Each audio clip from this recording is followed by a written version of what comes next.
Meu nome é Marco Aurélio.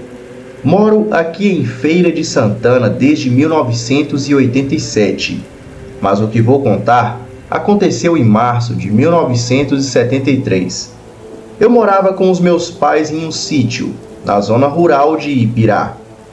Meu pai, seu Juca, tinha esse sítio desde que eu nasci. Era uma vida simples, mas boa. Tínhamos nossa casinha, um curral pequeno e criávamos alguns animais. A mata fechada ficava uns 300 metros de casa, densa e escura, e isso mesmo durante o dia. Tudo começou numa quinta-feira, 15 de março. Lembro da data porque era aniversário da minha irmã Jucimara. Acordei de madrugada com um barulho estranho vindo do curral. Não era mugido de boi assustado. Era um som diferente, como se algo estivesse mastigando. Meu pai também acordou e fomos ver o que era. Quando chegamos no curral, encontramos a nossa vaca mais mansa, caída no chão. Mas o que me arrepiou foi a maneira como ela estava morta. Não tinha marca de onça nem de cão do mato. Era como se algo tivesse arrancado pedaços da carne com as mãos, deixando feridas estranhas e muito profundas. O cheiro era horrível. Não era só de sangue, tinha um odor azedo, como pano podre. Meu pai ficou confuso. Disse que em 40 anos morando ali, nunca tinha visto uma coisa dessas. Enterramos a vaca e ficamos de vigia nas noites seguintes, mas nada aconteceu por quase 2 semanas. Até que na madrugada de 28 de março, ouvi minha mãe, Dona Rosa, gritando na cozinha. Corri para lá e a vi apontando para a janela e tremendo. Do lado de fora, a encostada na madeira tinha uma mão, mas não era uma mão de gente comum. Era grande demais, com dedos longos e unhas, que pareciam garras arranhando a madeira. Peguei a espingarda do meu pai e saí pela porta da frente, mas quando contornei a casa, não tinha nada. Só as marcas na madeira, 5 riscos profundos que não saíam nem esfregando. A partir dali, as coisas começaram a ficar piores. Toda noite tinha alguma coisa rondando a casa. Às vezes eram passos pesados na varanda. Outras vezes um arranhar na parede do quarto. Minha mãe dizia que sentia um cheiro forte de bicho morto entrando pela fresta da porta. A pior noite foi em 5 de abril. Eu estava deitado quando ouvi meu nome sendo chamado lá fora. Era uma voz grossa, meio rouca, que tentava imitar a voz do meu pai, mas não conseguia direito. Marco, Marco, vem cá, menino. Fiquei quieto na cama, fingindo que dormia. Mas o coração batia tão forte que achei que ia sair pela boca. A voz continuou a noite toda, caminhando ao redor da casa. Quando amanhecia, ela ia embora, sempre na direção da mata. Meu pai decidiu que íamos embora. Diz que aquela terra estava amaldiçoada. Começamos a arrumar as coisas, mas antes de partir, ele quis tentar uma última coisa. Conhecia um velho chamado Antônio Macário, que morava sozinho numa casa de barro perto do rio. O pessoal dizia que ele era meio que um benzedor. Fomos procurar seu Antônio numa tarde de sábado. Quando contamos nossa história, ele explicou que naquela mata tinha uma coisa amaldiçoada, que aparecia de tempos em tempos para se alimentar. Não era bicho e nem gente. Essa coisa, disse seu Antônio, ela está marcando vocês. Quanto mais medo vocês sentirem, mais forte ela fica. Seu Antônio nos deu um saco de ervas e ensinou uma oração que devíamos rezar toda noite. Disse também para não atendermos nenhum chamado que viesse de fora da casa, não importa o quão familiar a voz parecesse. Voltamos para o sítio e seguimos as instruções dele. Por 3 noites funcionou. A coisa continuava rondando, mas parecia mais fraca, mais distante. Achamos que tinha dado certo, mas na quarta noite ela mudou de tática. Eu estava deitado quando ouvi a voz da minha irmã Jucimara chorando do lado de fora. Jucimara morava em outra cidade, mas a voz era dela, eu tinha certeza. Ela chorava e dizia que estava machucada, que precisava de ajuda.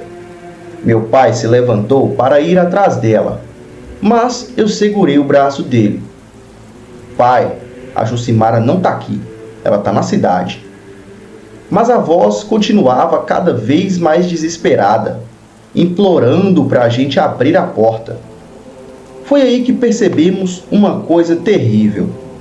A voz da Jucimara estava vindo de lugares diferentes ao mesmo tempo. Primeiro da janela da cozinha, depois da porta da frente e depois do telhado. Era como se tivesse várias Jucimaras lá fora, todas chorando, todas pedindo socorro. Minha mãe começou a passar mal. Meu pai carregou ela para o quarto e ficamos ali rezando as orações que o seu Antônio tinha ensinado. As vozes foram parando aos poucos, mas eu sabia que a coisa não tinha ido embora. Sentia ela ali, esperando. No dia seguinte, meu pai foi até a cidade e voltou com a Jucimara. Queria ter certeza de que ela estava bem. Quando ela chegou e viu nossa situação, nós três, magros, assustados, com orelhas fundas, disse que íamos embora dali no mesmo dia. Mas quando fomos arrumar as coisas, meu pai não conseguiu encontrar a chave do caminhão. Procuramos pela casa toda e não achamos. Foi quando ouvimos um barulho vindo da mata. Era o som da chave balançando nos galhos de uma árvore, como se alguém estivesse chamando nossa atenção. Meu pai ficou bravo, pegou a espingarda e disse que ia buscar a chave. Tem gente que diz que é superstição, que não existe nada daquilo, mas eu sei o que eu vi, e sei que em algum lugar na mata ela ainda está esperando alguém aparecer para brincar de novo com aquele jogo maldito de vozes na escuridão. Nós conseguimos impedir meu pai de ir atrás daquela criatura. Dissemos a ele que era tudo uma armadilha. Precisamos então bolar um segundo plano para poder sair dali. Jucimara ligou para o marido dela e pediu que ele fosse nos buscar. E depois disso, nunca mais retornamos ali. Meu nome é Carlos Ferraz, gosto muito do seu canal e moro em Montes Claros. O que vou contar aconteceu no inverno de 61, quando eu era ajudante de farmácia na cidade de Januária, no norte de Minas Gerais. Na época eu tinha 19 anos e trabalhava na farmácia São José, do seu Otávio Sampaio, bem no centro da cidade. Era um trabalho bom. Eu fazia entregas de remédio, ajudava no balcão e dormia num quartinho nos fundos da farmácia. Seu Otávio era viúvo, não tinha filhos e me tratava quase como da família. Januária era uma cidade pequena de umas 8.000 pessoas aproximadamente, naquela época. Ficava na beira do Rio São Francisco e a maioria das famílias vivia da pesca, da agricultura ou do comércio com os barcos que subiam e desciam o rio. Uma dessas famílias era a família dos Cardoso. Morava numa casa simples, perto do rio. Eram seu Geraldo Cardoso, pescador, Dona Aparecida e 7 filhos. 6 meninas e o caçula Inácio, que tinha uns 14 anos em 61. Inácio era um menino estranho, magro, pálido e com os olhos verdes. Quase não falava com ninguém. Sempre andava sozinho e tinha o costume de desaparecer de casa por dias. Quando voltava, vinha todo sujo, arranhado, com um cheiro esquisito grudado na roupa. As pessoas comentavam que ele era diferente porque era o 7º filho, depois de 6 mulheres. Dona Aparecida levava ele todo mês na igreja, acendia velas para Nossa Senhora, mas o menino continuava do mesmo jeito. Eu até achava que ele era esquizofrênico. Eu conhecia a família porque a Dona Aparecida vinha sempre na farmácia comprar remédio para o marido, que sofria de reumatismo. Era uma mulher sofrida. sempre nervosa, que olhava para os lados quando falava, como se tivesse medo de alguém estar escutando. O primeiro sinal de que algo estava errado aconteceu numa quinta-feira, 20 de julho de 1960. Eu estava fazendo uma entrega de remédio na casa do Dr. Sebastião, que ficava na parte alta da cidade, quando ouvi uns cachorros latindo desesperados lá embaixo, perto do rio. Era quase meia-noite quando voltei para a farmácia. Quando passei pela rua que eles moravam, vi Dona Aparecida na janela, olhando para a rua com uma expressão de pavor no rosto. No dia seguinte, seu Geraldo apareceu na farmácia procurando pomada para machucado. Disse que os cachorros da rua tinham brigado à noite e que um deles tinha ferido o outro muito feio. Mas quando perguntei onde estava o cachorro ferido, ele ficou sem resposta e saiu da farmácia rapidamente. Mais tarde, soube pela vizinhança que, na verdade, 3 cachorros tinham aparecido mortos na beira do rio. Não mortos de briga, despedaçados, e que seu Geraldo tinha enterrado os bichos de madrugada, antes de qualquer um ver direito o estado dos corpos. Começaram a correr boatos pela cidade. Uns diziam que era ataque de onça, outros falavam que era ataque de cão, e outros que era de lobisomem, dessas coisas que o povo do interior acredita. Mas ninguém falava abertamente sobre a família Cardoso. A segunda vez foi no fim de julho. Seu Otávio tinha me mandado entregar um remédio na casa da Dona Benedita, que morava numa chácara nos arredores da cidade. Era lua cheia e eu estava voltando de bicicleta pela estrada de terra, quando ouvi um barulho na mata. Primeiro pareceu um gemido humano, bem baixinho. Depois virou um som mais grave, como se alguém estivesse com dor de barriga. Por fim, virou um uivo, comprido, que fez o meu sangue gelar. Pedalei mais rápido, mas quando passei por uma clareira, vi uma silhueta parada no meio da estrada. Era um menino nu, de 4 no chão, com a cabeça levantada na direção da lua. Mesmo na escuridão, reconheci o Inácio pela magreza e pela altura. Mas tinha algo errado com ele. Os braços pareciam mais longos, as costas estavam curvadas de um jeito estranho, e quando ele virou o rosto na minha direção, vi que estava coberto de pelos escuros. Parei a bicicleta assustado. O menino me olhou por uns segundos. Não era olhar de bicho, era olhar de gente que sabia exatamente o que estava acontecendo com ela. Então, ele soltou outro uivo, se levantou devagar e saiu correndo na direção da mata. Mas ele não correu em 2 pernas como uma pessoa normal. Correu de 4, numa velocidade que nenhum ser humano conseguiria. Fiquei ali parado uns 10 minutos, tremendo, tentando entender o que tinha visto. Quando finalmente consegui voltar para a cidade, passei pela casa dos Cardoso. Todas as janelas estavam fechadas, mas havia luz acesa lá dentro e eu podia ouvir Dona Aparecida chorando baixinho. No dia seguinte, apareceram 2 cabras mortas, na propriedade do seu Joaquim Moreira, do outro lado da cidade. Estavam despedaçadas do mesmo jeito que os cachorros da semana anterior. Seu Joaquim disse que de manhã cedo tinha visto pegadas estranhas ao redor dos corpos. Foi quando resolvi conversar com seu Otávio sobre o que tinha visto. Ele era um homem estudado, tinha feito farmácia na capital, e eu achava que ele podia me explicar se era possível uma pessoa se transformar. Seu Otávio me ouviu em silêncio. Quando terminei de contar, ele disse: Cláudio, tem coisas nesse mundo que a ciência ainda não consegue explicar. E tem famílias que carregam fardos que ninguém deveria carregar. Ele me contou que já tinha ouvido falar da maldição do 7º filho e que na juventude dele, em Diamantina, tinha conhecido um caso parecido. O menino se transformava nas noites de lua cheia, ele disse.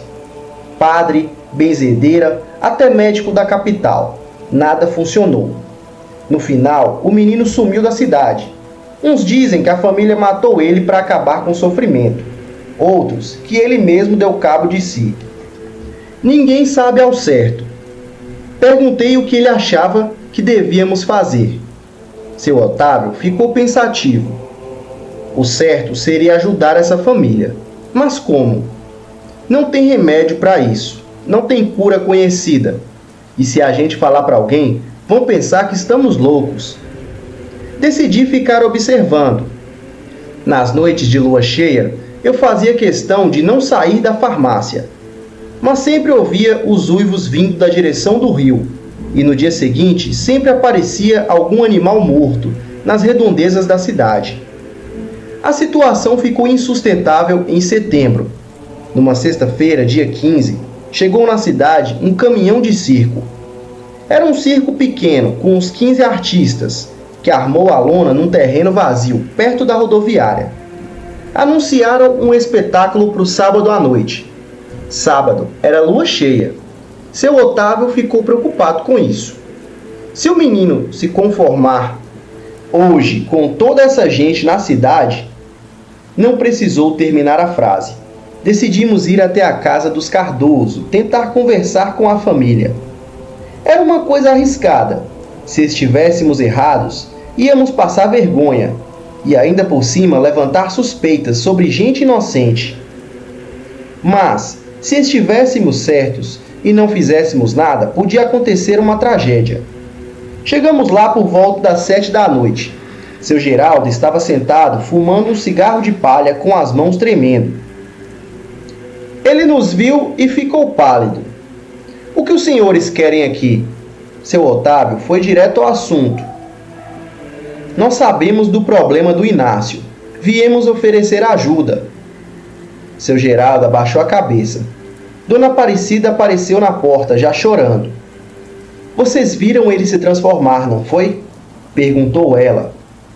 Meu Deus, agora todo mundo vai saber. Entramos na casa. Era simples, mas limpa, com cheiro de café e sabão de coco. As 6 filhas estavam reunidas num canto da sala, todas olhando para a gente com medo. Inácio não estava. Onde ele está? Perguntou seu Otávio. No quarto dos fundos, respondeu Dona Aparecida. Desde ontem ele está estranho, nervoso, dizendo que sente uma coisa ruim subindo dentro dele. Sempre fica assim perto de lua cheia, mas com o tempo as transformações ficaram completas. Ele não lembra de nada, não lembra do que fazemos, não lembra do que faz quando vira bicho. Acorda nu na mata às vezes, longe de casa, sempre com sangue na boca. A gente tenta trancar ele, mas quando a transformação vem, ele fica forte demais, quebra qualquer coisa. Dona Aparecida mostrou as mãos. Tinha cicatrizes de mordida e arranhões. Ele não faz por mal. Quando está normal, é o menino mais doce do mundo. Mas quando vira aquela coisa, ele se transforma de verdade. Perguntamos se eles tinham pensado em sair da cidade. Eles balançaram a cabeça. Para onde? Isso vai com ele. E aqui pelo menos a gente conhece todo mundo. Pode controlar melhor a situação. Numa cidade grande, ele podia machucar gente de verdade. Nesse momento ouvimos o barulho vindo do quarto dos fundos. Era Inácio batendo na porta e gritando que estava com dor. Tá começando, disse Dona Aparecida, se benzendo. Deus me perdoe, mas está começando. Seu Otávio perguntou se podíamos ver o menino. Dona Aparecida hesitou e disse para a gente ir embora o mais rápido possível. Fomos até o quarto dos fundos. Era um cômodo pequeno, sem janelas, com uma cama de solteiro e uma porta grossa de madeira trancada por fora. Pelas frestas da porta dava para ouvir o Inácio gemendo e se debatendo. Inácio, chamou seu Otávio. Sou eu, seu Otávio da farmácia. Como você está? A resposta veio numa voz que já não era mais totalmente humana. Seu Otávio, me ajuda. Tá doendo muito. Eu não quero virar aquela coisa de novo. Nós vamos te ajudar, menino. Fica calmo. Mas o barulho lá dentro foi aumentando. Inácio começou a bater na porta com uma força terrível. A madeira rachava a cada golpe. De vez em quando ele parava de bater e soltava um uivo baixo, que ia ficando mais grave ao longo do tempo. Não vão conseguir segurar ele por muito tempo, disse o seu Geraldo.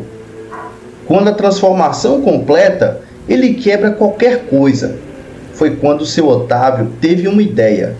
Ele correu até a farmácia e voltou com uma ampola de sedativo forte, éter sulfúrico, que os médicos usavam para anestesia. Vou tentar fazer ele dormir, disse ele. Se conseguir, ele passa a noite toda sedado. Mas quando chegamos no quarto, a porta já estava arrombada. Inácio tinha conseguido sair. Saímos correndo para procurar ele. Não foi difícil seguir o rastro. Tinha pegadas na lama do quintal, pegadas que iam mudando de formato conforme se afastavam da casa. Primeiro eram pés humanos, depois iam ganhando garras, ficando maiores até virarem patas de animal. O rastro levava na direção do centro da cidade, na direção do circo. Corremos o mais rápido possível, mas quando chegamos no terreno do circo, já era tarde demais. A transformação tinha terminado e Inácio, ou a coisa que ele tinha se transformado, estava dentro da lona, atacando os animais do circo. Estava um pânico. As pessoas corriam gritando. Os artistas tentavam controlar os bichos que tinham fugido das jaulas. E no meio de tudo aquilo, uma criatura enorme e peluda, meio homem, meio lobo, despedaçava um pônei. Não era como nos filmes. A criatura tinha o tamanho de um homem adulto, mas com músculos muito desenvolvidos, coberta de pelos escuros e grossos. O rosto era alongado, com focinho e presas grandes, mas ainda dava para reconhecer os traços do Inácio nos olhos verdes. Inácio saiu correndo do circo numa velocidade incrível, pulando cercas e muros, como se fossem pequenos obstáculos. Os policiais tentaram seguir, mas ele desapareceu na escuridão. Encontramos ele de manhã, nu e inconsciente, na beira do rio, a uns 2 quilômetros da cidade. Estava coberto de sangue dos animais que tinha atacado, mas não tinha nenhum ferimento. Seu Otávio o sedou antes que acordasse e levamos ele de volta para a casa da família.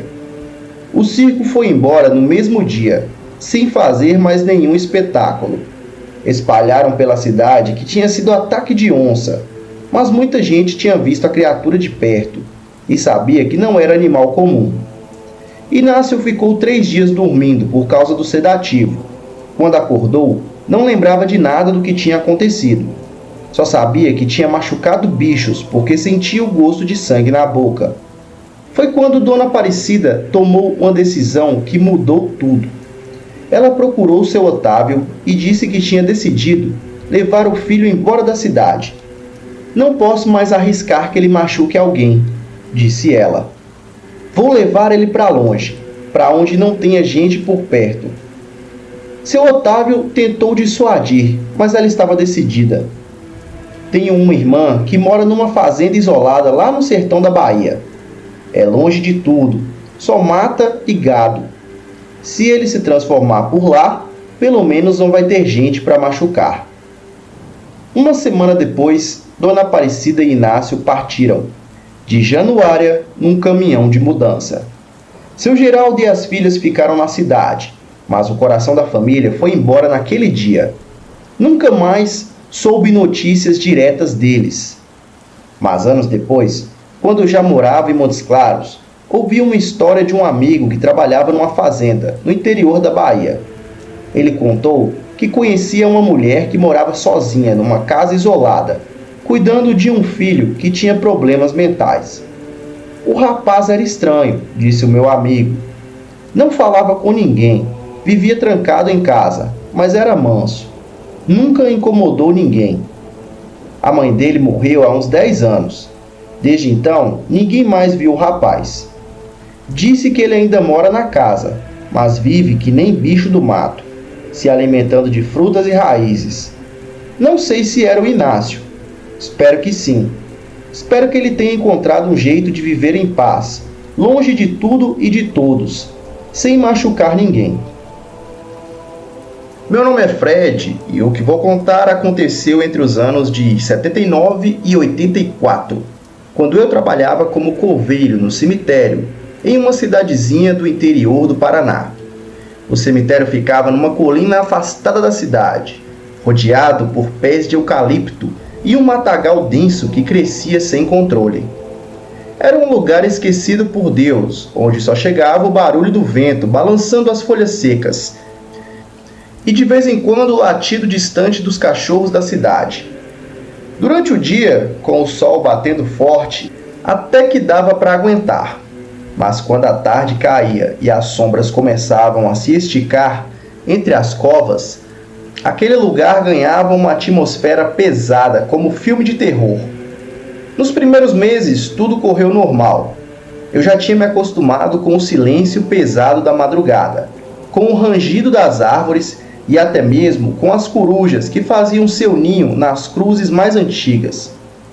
Mas foi em março de 1980, numa noite especialmente fria e sem lua, que as coisas começaram a ficar estranhas. O cemitério tinha uma área que chamávamos de vala comum, um buraco grande onde eram colocados os corpos das pessoas que morriam sem família, ou recursos para um enterro digno. Era uma parte triste do meu trabalho, mas alguém precisava cuidar daquelas almas abandonadas. A vala ficava no fundo do cemitério, próximo ao mato, e eu sempre procurava manter aquela área limpa e respeitosa, mesmo sabendo que poucos se importavam com ela. Foi numa manhã de quinta-feira que notei algo estranho pela primeira vez, caminhando pela trilha que levava à vala comum para fazer minha ronda matinal. Encontrei ossos espalhados pelo chão. Não eram muitos. Uma costela aqui, alguns pedaços de crânio ali, alguns pedaços de ossos menores perdidos entre a grama alta. Meu primeiro pensamento foi que algum animal havia cavado durante a noite, talvez um cachorro vadio ou mesmo uma raposa. Mas quando me aproximei da vala para verificar se havia sido violada, vi que estava tudo no lugar. A terra estava intacta, sem sinais de escavação. Os ossos pareciam ter simplesmente aparecido ali, como se alguém os tivesse colocado propositalmente no chão. Senti um arrepio subir pela espinha. Recolhi todos os ossos que consegui encontrar e os recoloquei na vala, cobrindo-os com terra fresca. Não contei para ninguém, nem para o meu chefe, o seu Joaquim, nem para minha mulher Isabela em casa. Tinha medo de que pensassem que eu não estava cuidando direito do cemitério, ou pior, que estivesse inventando histórias. Durante os dias seguintes, fiquei mais atento durante as minhas rondas noturnas. Levava a lamparina e caminhava pelos caminhos principais a cada 2 horas, sempre de ouvido aguçado. O cemitério à noite é um lugar que desperta todos os seus instintos. Cada barulhinho diferente, cada sombra que se move, cada mudança no vento, tudo isso você percebe quando está sozinho no meio dos mortos. Foi numa dessas rondas, cerca de 1 semana depois, que aconteceu novamente. Dessa vez, eram mais ossos, espalhados e numa área maior. Havia até um crânio inteiro, posicionado de uma forma que me fez pensar que não tinha sido largado ali por acaso. Estava como que arrumado, olhando para a trilha como se estivesse esperando alguém passar. Mais uma vez recolhi tudo e guardei o segredo, mas agora eu tinha certeza de que não era obra de animal. Havia alguém por trás daquilo. Alguém ou alguma coisa estava mexendo com os ossos dos mortos. Eu comecei a dormir menos. Durante as rondas noturnas, sentia como se estivesse sendo observado. Não era só paranoia, era aquela sensação física, real, que você sente quando alguém está te encarando pelas costas. Várias vezes me virei rapidamente, erguendo a lamparina, mas só encontrava as sombras dançando entre as árvores. A situação chegou ao limite numa noite de sábado, em abril. Estava fazendo minha segunda ronda da madrugada, quando ouvi um barulho que me gelou o sangue. Era como o som dos ossos batendo uns contra os outros. Um barulhinho seco e ritmado que vinha da direção da vala comum. Como se alguém estivesse brincando com os ossos, fazendo música com eles. Minha primeira reação foi voltar para a casinha e esperar o dia amanhecer. Mas alguma coisa dentro de mim, talvez coragem, talvez curiosidade, talvez só teimosia mesmo, me fez continuar andando na direção do barulho. Afinal, esse era o meu trabalho. Apaguei a lamparina e caminhei devagar, pisando na lateral dos pés para não fazer barulho, e usando a luz fraca das estrelas para me guiar. Quando cheguei próximo à vala comum, o que vi me marcou para a vida inteira. Havia uma mulher agachada no chão, mexendo com os ossos. Mas não era uma mulher comum. Era uma velha, muito velha, com cabelos brancos, compridos e despenteados. Usava uma roupa escura, rasgada, que parecia grudada no corpo esquelético. Suas mãos eram uma coisa feia e ossuda, e ela mexia nos ossos como uma delicadeza estranha, quase que carinhosa. Ela estava separando os ossos por tamanho, fazendo pequenas pilhas organizadas. De vez em quando, pegava um osso, levava perto do ouvido e balançava a cabeça, como se estivesse ouvindo alguma coisa. Outras vezes, cheirava os ossos ou passava os dedos ao longo da superfície, como se estivesse lendo alguma coisa neles. Fiquei paralisado, escondido atrás de uma cruz grande, sem conseguir me mexer. O coração batia tão forte que eu tinha certeza de que ela ia ouvir, mas ela estava completamente concentrada no seu trabalho macabro, cantarolando. Tinha uma música que eu nunca tinha ouvido, uma melodia antiga e triste, que parecia vir de muito longe. Foi quando ela pegou um crânio pequeno, provavelmente de uma criança, e o abraçou contra o peito, como se fosse um bebê. Sussurrou alguma coisa que eu não consegui entender. Balançou o crânio como se estivesse ninando e depois o beijou na testa. Aquilo foi demais para mim. Dei um passo para trás, sem pensar, e pisei num galho seco. O estalo ecoou no silêncio como um tiro. A velha parou na mesma hora, levantou a cabeça devagar e olhou diretamente para onde eu estava escondido. Seus olhos, não sei como descrever, eram brancos, completamente brancos, como se fossem só o branco dos olhos, sem íris, sem pupila, e brilhavam. Brilhavam como uma luz própria, fria e como a luz da lua. "Quem está aí?" ela disse com uma voz macabra. Era uma voz de mulher, mas velha, muito velha, como se tivesse séculos de idade. Eu queria correr, mas meus pés pareciam grudados no chão. Ela se levantou devagar e eu vi que era mais alta do que parecia. Muito mais alta mesmo.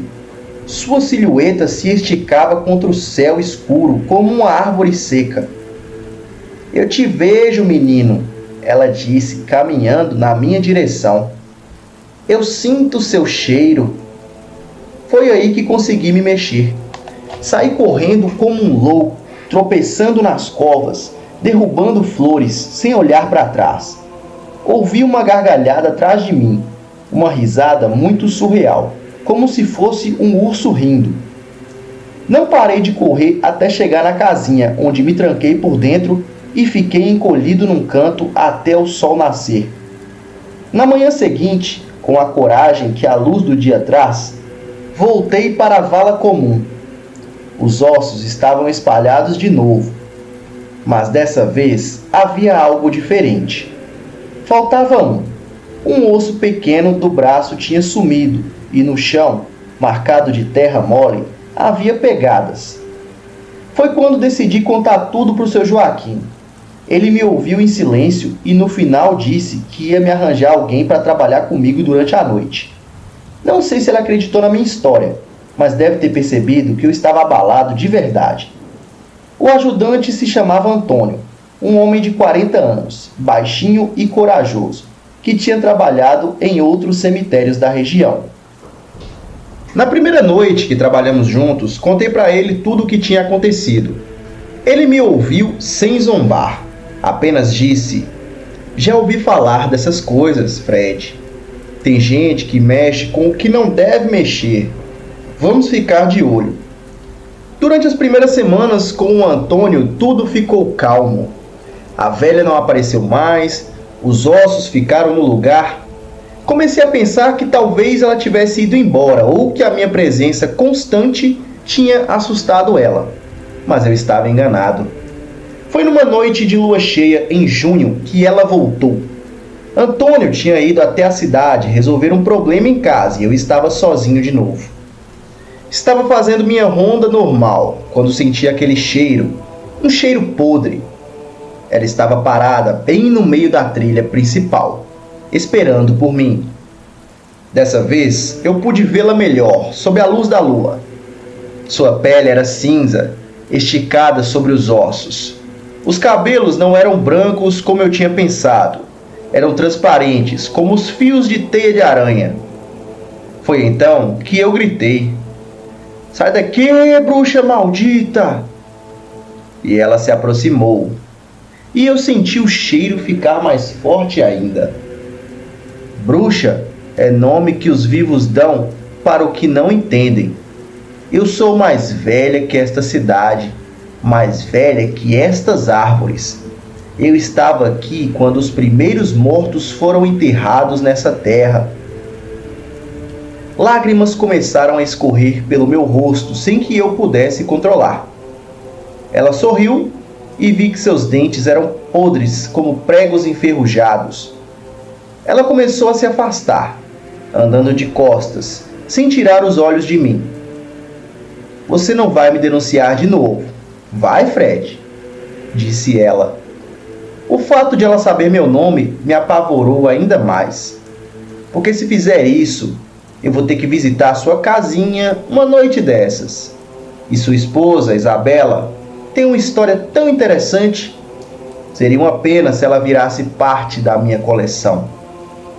Senti o sangue gelar nas veias. Como ela sabia o nome da Isabela? Eu comecei a rezar o Pai Nosso, de tanto medo que eu estava sentindo nessa hora. O peso daquele encontro estava me destruindo por dentro. Comecei a beber para conseguir dormir. Isabela notou que eu estava diferente, mais calado, mais assustado. Ela perguntava o que estava acontecendo, mas como eu poderia explicar? Eu tinha medo que aquela bruxa aparecesse na minha casa e fizesse algum mal à minha esposa. Eu resolvi pedir demissão daquele cemitério. Chamamos um pastor da nossa igreja. Ele fez uma vigília de oração por uma semana na nossa casa. Por sorte, nada sobrenatural aconteceu. Nunca mais eu vi aquela bruxa. Eu já não acreditava em coisas sobrenaturais, como lobisomens ou sacis, mas jamais imaginei encontrar uma bruxa. As bruxas são reais, e o que ela queria naquele cemitério, eu não sei e nem quero saber. Eu nunca contei essa história para ninguém, nem para minha mulher e nem para os meus filhos.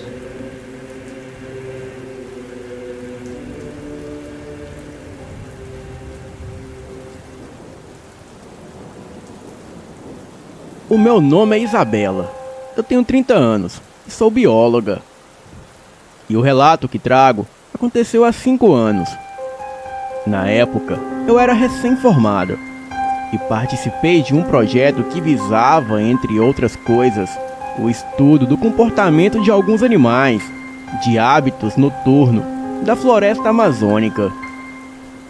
Confesso que foi uma experiência maravilhosa e desafiadora, pois eu nunca havia viajado de barco, lancha, canoa, etc. E para ser franca, nem nadar eu sei. Mas o meu desejo de participar era maior do que qualquer coisa. E sempre tive muita curiosidade de conhecer a beleza e o esplendor da região norte do país. E aquela oportunidade foi um divisor de águas na minha formação. Bem, éramos 7 pesquisadores, 2 biólogos, um com mais experiência, no caso, o Everton. e a outra com muita motivação. Neste caso sou eu. E 5 discentes: Alessandro, o Silas, Júlio, Patrick e Cristiane. Sendo que contávamos ainda com o apoio de 2 experientes guias amazonenses de nome Ricardo e Riquelme. Esses eram conhecidos como 2 dos melhores guias para esse tipo de trabalho, pois eram nativos da região e acostumados a se embrenharem na mata. Conheciam vários lugares, sabiam utilizar os recursos da floresta e tinham amizades com algumas aldeias indígenas, além do costume de prestar serviço para universidades, faculdades, turistas, etc. Contudo, o que mais me chamava a atenção neles era a juventude e o fato de serem irmãos gêmeos idênticos. Sem mencionar, evidentemente, a beleza física. A ideia preconcebida de guias amazonenses eram de homens pertencentes à etnia indígena, ou até que vivessem em aldeias ou vilarejos próximos. No entanto, eles moravam num povoado afastado com a avó paterna.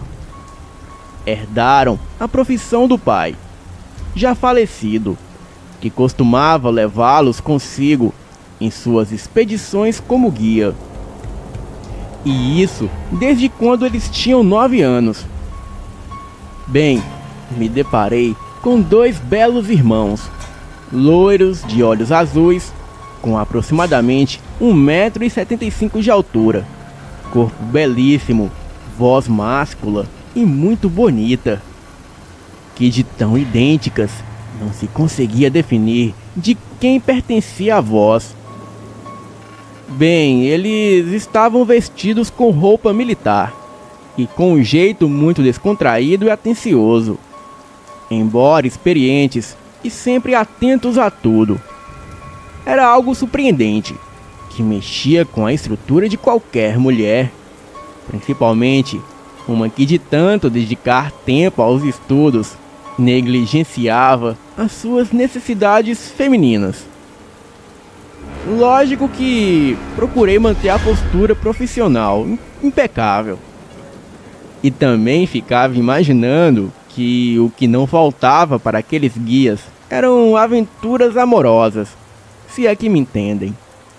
Todavia, não havia sido para aquele tipo de coisa que eu entrei no projeto, embora me questionasse até quando eu conseguiria resistir. Bem, procurei focar no trabalho e evitar pensar muito. E algo que não posso deixar de mencionar é que só conseguimos distinguir os nossos guias quando eles estavam vestidos com camisas que tinham seus nomes escritos. E para não tentar pensar neles com maldades, eu procurava encontrar um defeito físico em seus corpos, o que não encontrava. E como se não bastasse, o fato de serem prestativos e simples só me deixava mais enlouquecida por eles. Cristiane e eu, querendo ou não, trocávamos olhares e sorrisos de cumplicidade, e chegando a suspirar sempre que eles estavam desatentos ou auxiliando os garotos do grupo. Aqueles 2 irmãos parecia ter uma atração magnética. O pior, que parecia não ter noção da própria beleza. Eu vigiava o meu olhar o tempo todo, para não cair na tentação de me deliciar olhando para os corpos deles e ser surpreendido por eles ou pelos nossos colegas de estudo. Sem mencionar que trilhas pela floresta proporcionava contatos físicos. Uma vez que nós deparamos com vários cenários e situações. Bem, eu chegava a me arrepiar só em ser tocada por um deles. Que fosse para passarmos por algum lugar perigoso. Ou talvez ocorresse um simples esbarrão. Confesso que invejava os homens da equipe que interagiam com eles, indiferentes à atração que exerciam no público feminino.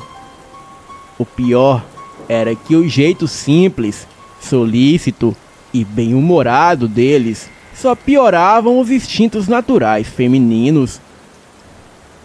E sempre que um deles dizia: "Posso ajudar em alguma coisa?", a minha vontade era de dizer: "Sim, pode. Arrasta-me para um canto qualquer e mata o meu desejo." Neste momento, eu suplicava a Deus que me desse decência e segurasse o meu facho. Até mesmo porque eu precisava defender a minha reputação e quebrar o conceito de mulher ser fácil e propícia a cair no desfrute, caso trabalhasse com homens em lugares isolados. Bem, mesmo com essa situação desvantajosa, eu conseguia focar e fazer tudo o que precisávamos para garantir uma boa pesquisa. Um trabalho crucial foi a instalação de câmeras fotográficas automáticas e até de vídeos em várias áreas da floresta para a visualização dos animais. Lógico que procuramos acompanhar tudo em um abrigo bem afastado. Bem, foi em nossa embarcação, para encurtar a conversa. Sim, conseguimos observar o que pretendíamos. E até fomos surpreendidos com coisas realmente inesperadas e fascinantes. E para não atrapalhar a pesquisa, nos mantínhamos afastados das áreas a serem estudadas. E só passávamos por lá para fazer a manutenção nas câmeras. E isso apenas durante o dia, e nem todos os dias. Bem, tomávamos o cuidado de deixar o nosso cheiro o mais neutro possível no ambiente. Isso para não afugentar os animais. E foram 3 intensas semanas de pesquisa, nas quais ficamos sob a orientação dos nossos guias. E devido a isso, conhecemos lugares, animais e paisagens memoráveis. Mesmo estando a trabalho, pudemos nos divertir em passeios, banhos de rios e muitas outras coisas. Ricardo e Riquelme nos levaram a lugares afastados do nosso campo de pesquisa, sempre respeitando os momentos de registro, elaboração e organização dos estudos. Eles sabiam aguçar a nossa curiosidade e o nosso espírito aventureiro, tornando tudo o mais agradável possível. E como mulher, eu me sentia realizada. E realizada ao ver aqueles gêmeos saborosos só de bermuda ou short, tomando banho de rio, subindo em árvores ou fazendo outras coisas, enquanto exibiam a exuberância de suas belezas, vigor e charme masculino. E com a convivência, Cristiane e eu nos tornamos cúmplices e desabafávamos que estávamos a ponto de enlouquecer, pois não havia um só defeito físico naqueles irmãos loirinhos, branquinhos e musculosos, bem diferente dos nossos colegas de trabalho, que eram barrigudos, baixinhos e pernas finas, com peles marcadas por espinhas e cravos, traseiros batidos e miudinhos no meio das pernas, impacientes durante a adversidade ou metidos a sabichões. Já os nossos guias eram esbeltos, porém com um corpo bem definido por músculos, rosto belíssimos e quase sem pelos, com um sorriso lindo e natural, jeito viril e meio selvagem, braço e peitoral bem definido, abdômen retinho e com gominhos de músculos tentadores, bundundinhos com um baita volume dianteiro entre as pernas, coxas e pernas grossas, peludinhas e definidas. Eram meio cambotas, o que conferia a eles um charme másculo no andar. Sem mencionar que não eram de dar chiliques e resolviam qualquer adversidade com bom humor. Sabiam se virar, improvisar, pescar, cozinhar e construíam fornos com pedras e gravetos para assar os peixes. Sabiam fazer repelentes contra mosquitos usando matéria-prima da floresta e eram excelentes nadadores. Subiam em árvores com muita facilidade e sabiam interpretar e distinguir os sons da floresta.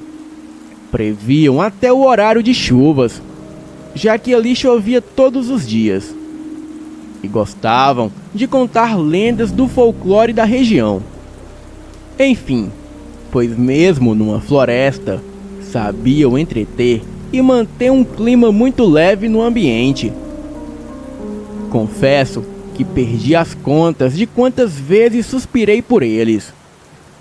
Impressionantemente, eles eram tão parecidos que, mesmo com o passar dos dias, eu não conseguia diferenciar um do outro. E eram mesmo como duas versões de uma mesma pessoa. Silas, que era o mais brincalhão do grupo, inventou um apelido para eles, B1 e B2. E o mais estranho foi que eles levaram o fato na esportiva e não se incomodaram. Então, logo o apelido pegou. Pegou tanto que ninguém mais sabia quem era o Riquelme ou o Ricardo. E eles mesmos se referiam como B1 ou B2 quando nos confundíamos. Bem, e justamente neste contexto que terminamos os dias de registro em vídeo. E faltava apenas um dia para encerrarmos a pesquisa de campo. Resolvemos que no dia seguinte retiraríamos as nossas câmeras da floresta, até mesmo por já havermos colhido bastante material. E graças às baterias que levamos, conseguimos adiantar os nossos trabalhos. Então, decidimos encerrar tudo no penúltimo dia, para que no último só ficássemos descansando. Riquelme e Ricardo, como sempre, se mostraram satisfeitos em nos ajudar. E o nosso dia foi todo de trabalho. Eles também reforçaram os recursos para que partíssemos bem abastecidos. E no final da tarde, tivemos a nossa última refeição na margem do rio. E como não tínhamos mais nada a fazer, os meninos ficaram jogando, conversando e ouvindo histórias e relatos dos nossos guias. Tudo isso num clima de despedida e regado à bebida. A Cristiane, como sempre, fazendo brincadeiras e meio que se insinuando, jogando charminho. Aleguei estar exausta e queria me recolher. Por isso, tratei de me despedir de todos e ir para a minha rede. Acordei durante a noite, morrendo de sede. Tudo parecia bem tranquilo. Os homens já dormiam recolhidos em suas redes no cantinho masculino. Estranhei a ausência da Cristiane na rede, que ficava próxima à minha. Mas imaginei que talvez ela estivesse no banheiro da embarcação, ou mesmo aproveitando a vista da noite. Matei a minha sede e decidi fazer companhia para a Cristiane, caso ela estivesse contemplando a noite ou o luar. E foi quando me atentei aos sons parecidos com gemidos. Aquilo foi intrigante, uma vez que os homens estavam dormindo embriagados pelos jogos e brincadeiras que envolviam apostas com bebida. E pelo jeito, a embarcação poderia até pegar fogo, que nenhum deles acordaria. E foi quando, observando a mata, me deparei com um fraga alucinante. A Cristiane estava na margem, em meio ao mato, transando loucamente com um dos nossos guias. Aquilo foi um choque para mim. E foi quando percebi que tanto ela quanto eles emitiam sons de gemidos, sendo os deles abafados pelos delas. A visão era algo hipnótico. Eu não conseguia parar de olhar para aquele homem lindo que a pegava de jeito. Naquele momento, me subiu um desejo tão louco que eu só conseguia acompanhar os gemidos dele, gemendo baixinho enquanto me acariciava. As minhas pernas fraquejaram e eu pensei que morreria sufocada. Tamanha a dificuldade em respirar. Eu sabia que aquilo era errado, mas não conseguia parar de contemplar o corpo despido do guia. Não sabia se era o B1 ou o B2. O que eu sabia era que eu estava completamente arrebatada por aquela visão. E nunca senti tanta inveja na vida de uma mulher como eu sentia da Cristiane. Eu me deliciava acariciando os meus seios por baixo da blusa e com a mão esquerda enfiada no cós da minha calça, acariciando o centro da minha feminilidade. E foi quando me atentei que poderia ser surpreendida por um dos homens. E resolvi observar se não corria risco de ser vista por eles. Afinal, eu tinha uma reputação a zelar. E foi quando me deparei com outro gêmeo me observando em silêncio. Naquele momento, eu tomei um baita susto. Tanto que retirei as minhas mãos do meu corpo e fiquei imóvel, sem saber o que dizer. Pois eu nunca vivi uma situação tão constrangedora e embaraçosa feito essa. Neste momento, aquele homem lindo caminhou até mim e me disse que eu não devia me sentir constrangida ou ridicularizada. Comentou que eu era muito linda e que era até um pecado uma mulher passar tanta vontade diante de tantos almofadinhas desatentos e preocupados com estudo e bebida. Nisso, ele pegou a minha mão que eu havia enfiado dentro da minha calcinha e cheirou desesperadamente, começando a beijar a minha mão, encaminhando seus beijos para o meu braço, até que alcançou os meus lábios, e aquilo foi o suficiente para eu gemer, tomada de desejos indevidos, porém impossíveis de serem contidos. E eu me entreguei aos seus beijos, e os seus toques, e o seu amor. As suas mãos atrevidas sabiam acariciar uma mulher. E quando eu senti o seu corpo de encontro ao meu, me estremeci de puro desejo e loucura.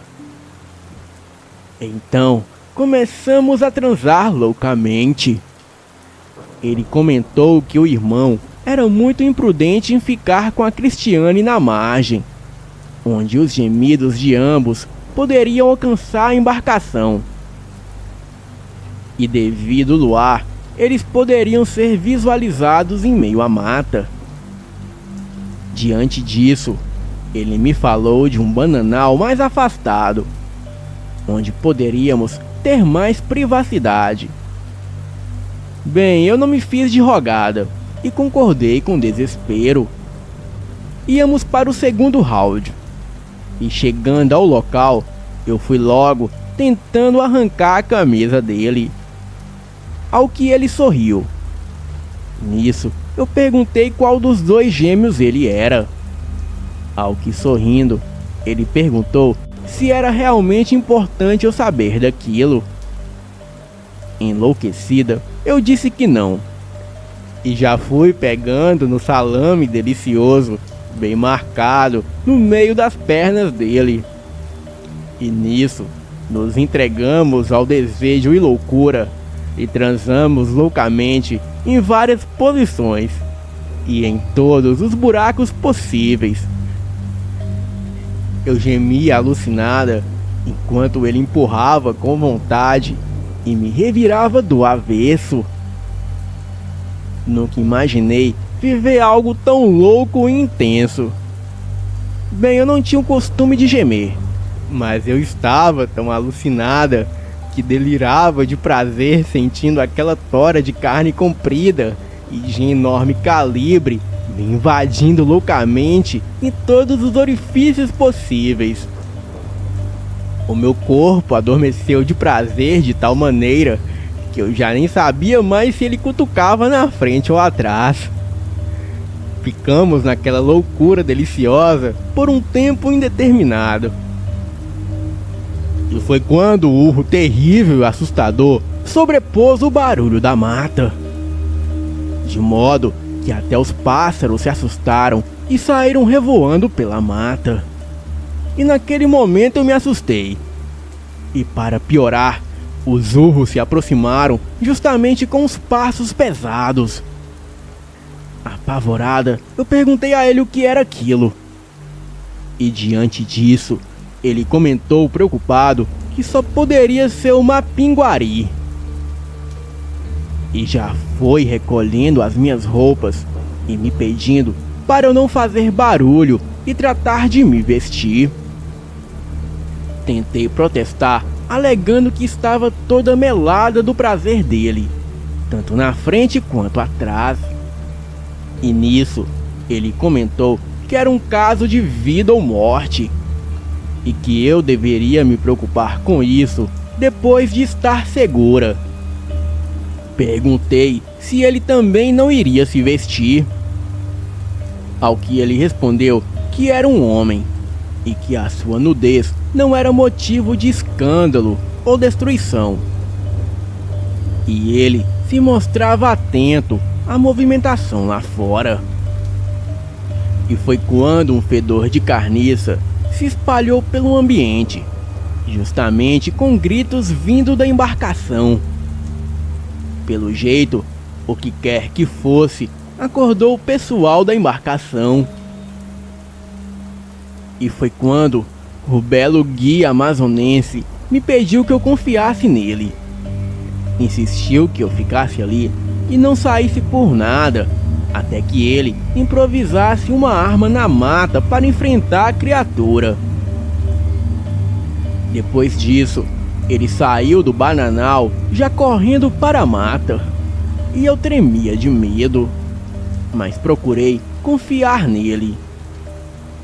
Com algum tempo que ele entrou no meio dos enormes arbustos, eis que de lá saiu uma fera assustadora, uma mistura de gorila e cão, com cheiro de enxofre e carniça que impregnou o ar. O bicho passou tão rápido que eu pensei estar tendo alucinação de pavor. E contudo, ele correu para a área que ficava próximo da embarcação. E foi quando percebi que os meus colegas gritavam coisa do tipo: "O que é isso, meu Deus? De onde surgiram esses demônios?" Eu não me contive e decidi me aproximar com cautela. Saí do meio do bananal e fui atalhando pelo outro lado do caminho. Bem, eu morria de medo de cobras, mas naquele momento, o meu medo maior era a coisa pesada e o barulho de algo que parecia com um duelo de animais. Eu escutava urros e grunhidos característicos de cachorro, e foi quando avistei duas feras assustadoras e enormes que travavam uma luta mortal. Uma chegava a aproximadamente 3 metros de altura, de cabeça relativamente pequena, com o corpo coberto por pelos castanhos avermelhados, os braços alongados, corpo que lembrava o de um gorila, com pernas grossas e pés que lembravam de elefante. E no que seria a testa, um enorme olho que tomava praticamente toda a cabeça. E na barriga havia uma enorme abertura de aproximadamente 1 metro. Esta era transversal e lembrava uma perereca de mulher, mas com 4 enormes presas e vários dentes pontiagudos. Sem dúvidas, era uma boca por onde o ser emitia os seus ruídos graves e estridentes. E este expelia um cheiro de terra e carniça, que era percebido quando ele ficava de costas para o lado que eu estava. O outro ser era uma mistura de cão e urso, porém era um pouco menor. Tinha aproximadamente 2 metros de altura, mas não se intimidava com a criatura grande. O seu corpo também era coberto de pelos escuros e acabou atacando com fúria. O monstro soltou um terrível urro de dor e levou as 2 patas para arranhar a criatura. Mas o bicho saltou antes de ser atingido. Era uma cena impressionante. E vendo que tinha o apoio de um parceiro, o primeiro cane começou a crescer na luta. E logo, os 2 canes ficaram lado a lado. E seus olhos vermelhos começaram a emitir um brilho fosforescente. E aquilo pareceu desnortear uma pinguari, que começou a urrar, dando patadas no vento. E só quando tive oportunidade de estudar o comportamento de canes do inferno, que eu soube que naquele momento o mapinguari estava sob o efeito dos olhos hipnóticos desse tipo de lupino. Bem, foi quando os 2 canes, vendo que o mapinguari já demonstrava cansaço, saltaram sobre o ombro dele, um pela esquerda e o outro pela direita. E contudo, o objetivo era acertar o enorme olho do mapinguari. O ataque dos lupinos foi certeiro e inesperado para o oponente, que teve o olho vazado. E então soltou um terrível urro de dor. O animal se debatia e chegou a rolar no chão. Enquanto isso, os canes o observavam. E com certo tempo, o mapinguari se levantou enfurecido e, mesmo cego, tentava localizar e atacar os seus inimigos. E foi quando os canes se puseram atrás dele e, saltando sobre ele, atacaram seus ombros de uma maneira feroz e brutal. Eles usavam a boca e as patas no ataque e rosnavam enfurecidos. E foi quando presenciamos algo realmente grotesco. Os canes conseguiram arrancar os braços do mapinguari, que, gritando de dor, se debatia enquanto o sangue jorrava. E aquilo foi realmente assustador. E foi quando eu deduzi que eu seria a próxima vítima das 2 feras vitoriosas. Então, eu corri para o rio até que cheguei ao barco. De acordo com os meus colegas de trabalho, o segundo ataque dos canes foram nas coxas do mapinguari. E pelo jeito, aqueles lupinos ou tinham um instinto e tanto para duelar, ou tinham uma consciência humana e se combinavam muito bem.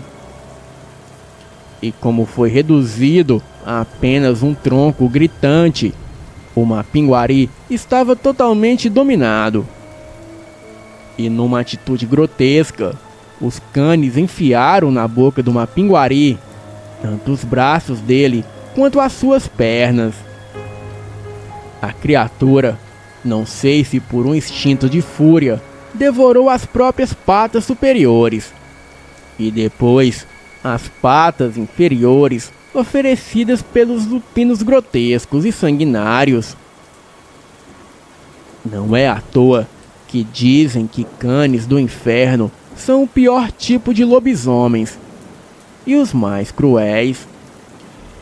E quando Mapinguari devorou seus próprios pedaços, os canes enfurecidos levaram as garras na imensa boca do bicho e forçavam, grunhidos alucinadamente, até que rasgaram a boca do animal.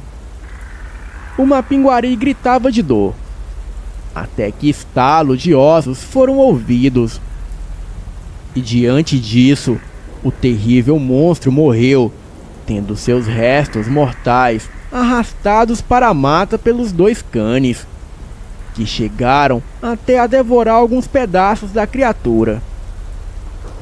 E diante daquilo, a única certeza que tínhamos era de sair daquele local o quanto antes. Mas a nossa única preocupação era com os guias, até mesmo porque eles entendiam do manejo da embarcação. B1 e B2 regressaram algum tempo depois, e ambos pareciam exaustos.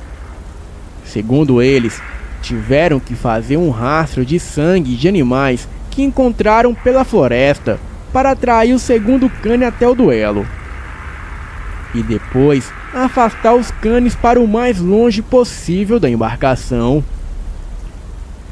E só quando já estávamos navegando pelo rio foi que os meninos se tocaram que poderiam ter gravado aquele terrível duelo. Contudo, o pavor foi tanto que ninguém havia se atentado a isso. E com o mês que havíamos vivido aquela experiência, apresentamos o nosso trabalho, mas evitamos mencionar qualquer coisa relacionada com a luta entre o Mapinguari e os canes do inferno. Até mesmo para não corrermos o risco de sermos apontados como loucos, ou alguém dizer que tivemos uma alucinação coletiva. Entretanto, eu particularmente tive uma surpresa. Descobri que fiquei grávida de um dos guias, mas não tive coragem de revelar nada, ou procurá-los, até mesmo por uma questão de caráter. Para mim, seria muito vergonhoso perguntar qual deles me engravidou. Bem, atualmente eu vivo para minha filha e para as minhas pesquisas. Conheci o Elite Oculta, e qual foi a minha satisfação ao ver que é o único canal que aborda a subdivisão lupina de lobisomens de sina, lobisomens albinos e canes do inferno, e também o quanto expõe relatos de Mapinguari ou pé de garrafa. Agradeço sinceramente ao Fael pelo seu trabalho maravilhoso. Me tornei a maior fã do canal e o tenho como o melhor canal de relatos. Muito obrigado pela oportunidade. Boa noite.